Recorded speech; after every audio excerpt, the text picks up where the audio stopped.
Je poursuis avec les dérives du libéralisme.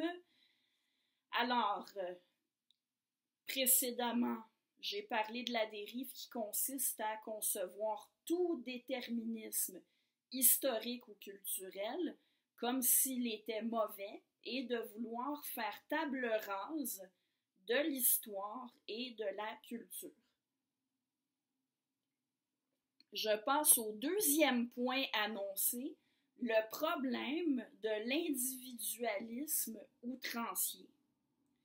Bock-Côté déplore qu'avec ce qui est devenu le libéralisme de nos jours, le seul rôle de la société semble désormais être de reconnaître les particularités de chaque individu, reconnaître l'identité que l'individu s'est forgé tout seul. On ne veut plus entrer en contact avec les autres et établir son identité dans le cadre de la relation qu'on a avec eux, ni reconnaître quoi que ce soit qui ressemble à une identité collective. Comme le dit Mathieu Bock-Côté, ceux qui osent parler d'identité collective ou pire d'identité nationale sont discrédités.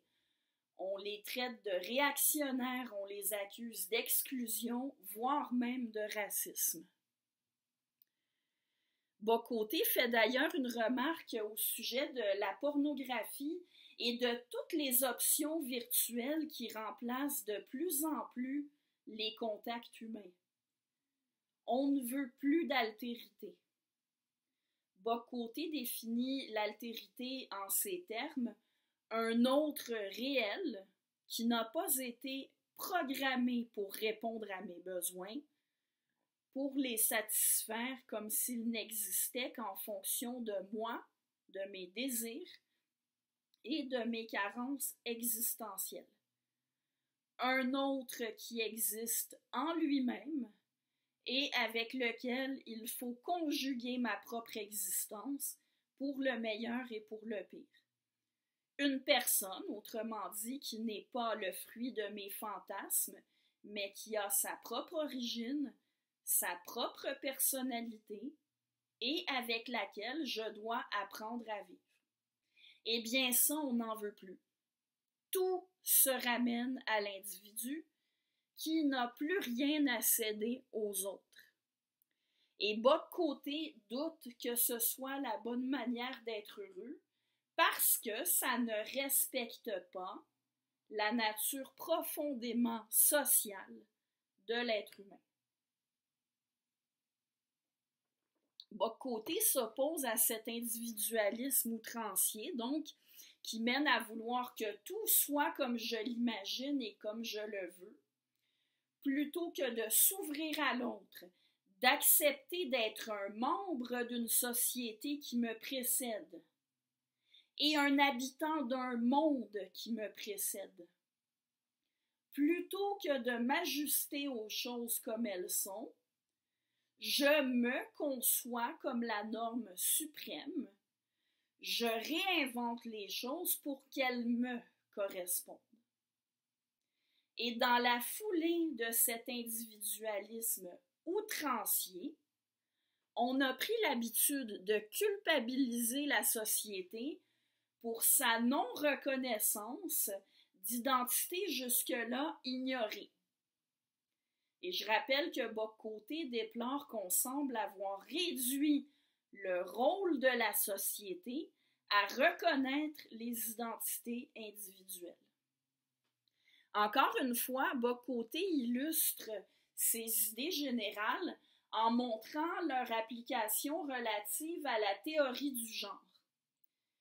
Dans la foulée d'une nouvelle conception de l'homme et de la femme, une conception consacrée par la loi C-16 au Québec et par des lois dans plusieurs États occidentaux, il faudrait admettre que chacun est femme, homme, ou même ni l'un ni l'autre, en fonction de son identification subjective et non en fonction d'une réalité objective qui s'appelle le sexe. En vertu de cette mentalité-là, on reproche à la civilisation occidentale d'avoir historiquement imposé à tout le monde de choisir entre seulement deux catégories, la catégorie homme et la catégorie femme. Il faudrait maintenant reconnaître toute une panoplie d'identités de genre supplémentaires. Sans m'étendre longuement là-dessus, je donne un exemple simple pour illustrer.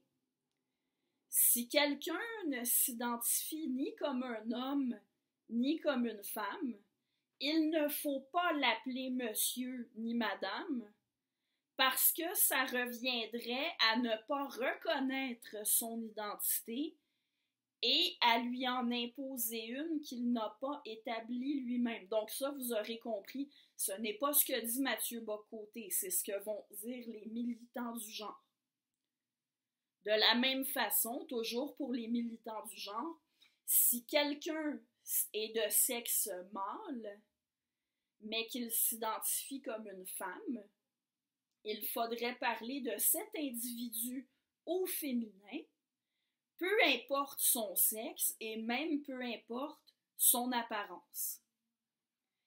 Bon, comme je l'avais annoncé, je me permets un commentaire de mon cru quant à l'individualisme outrancier. Ce qui est ironique dans tout ça, c'est que l'individu ne se contente pas de forger son identité tout seul de son côté, il s'attend aussi à ce que les autres reconnaissent son identité, sa réalité.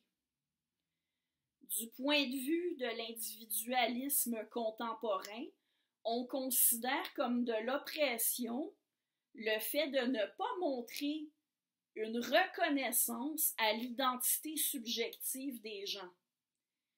Mais si on était cohérent avec la conception de l'individu comme indépendant des autres et ne devant rien aux autres, est-ce que chacun ne devrait pas aussi comprendre que les autres n'en ont rien à faire de son identité, ni de sa réalité, parce que chacun des autres ne se soucie que de son identité à lui et de sa réalité à lui.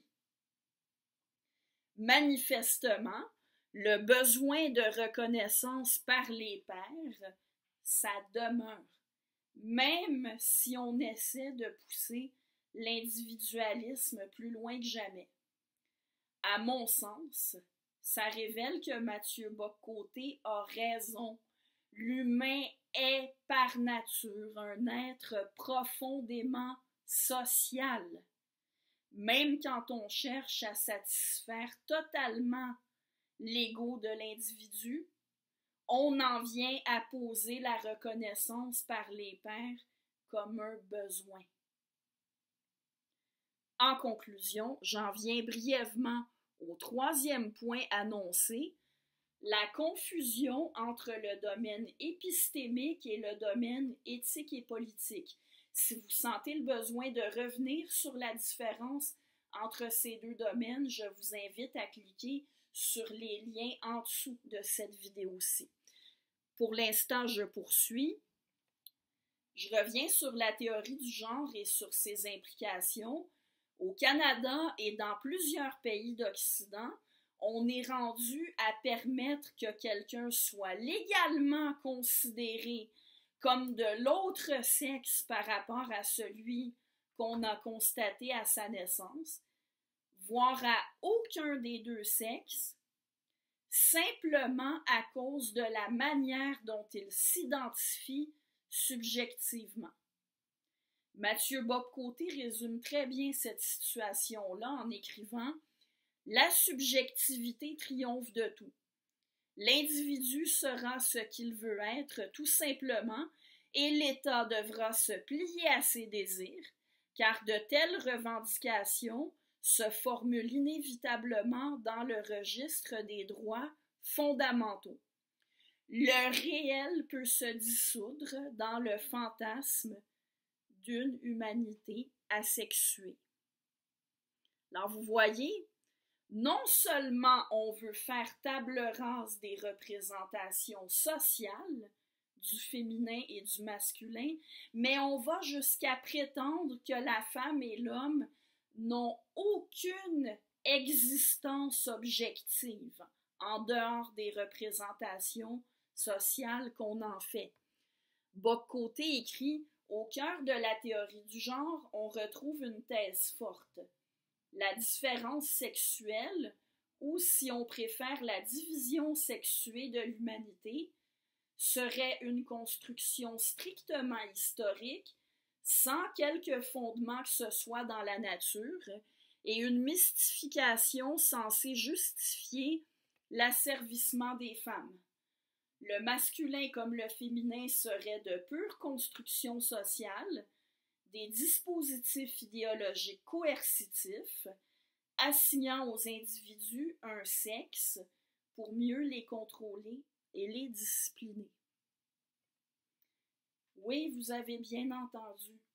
Le sexe est présenté comme étant assigné plutôt que constaté.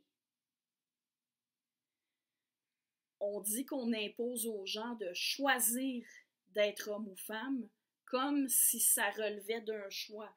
Même le déterminisme biologique est nié. Et là, il n'est plus question de simplement revendiquer ses propres valeurs. On revendique ses propres faits. On revendique la liberté non seulement sur le plan éthique et politique, mais aussi sur le plan épistémique. Or, si on peut critiquer le fait d'accorder trop de place à la liberté sur le plan éthique et politique, il n'en demeure pas moins que la liberté y a sa place. Par contre, sur le plan épistémique, il n'y a pas de place pour la liberté. Les faits sont ce qu'ils font. Le libéralisme est poussé tellement loin par certains aujourd'hui qu'on semble avoir oublié cette distinction entre faits et valeurs. Je conclus avec cette citation du livre de Bock-Côté, mais ce fanatisme qui ne dit pas son nom s'alimente aussi de la résistance du réel, qui ne se laisse pas éradiquer ni reconfigurer par le fantasme du genre. Il se trouve que l'homme et la femme existent dans la réalité et n'en demandent pas la permission aux théoriciens du genre.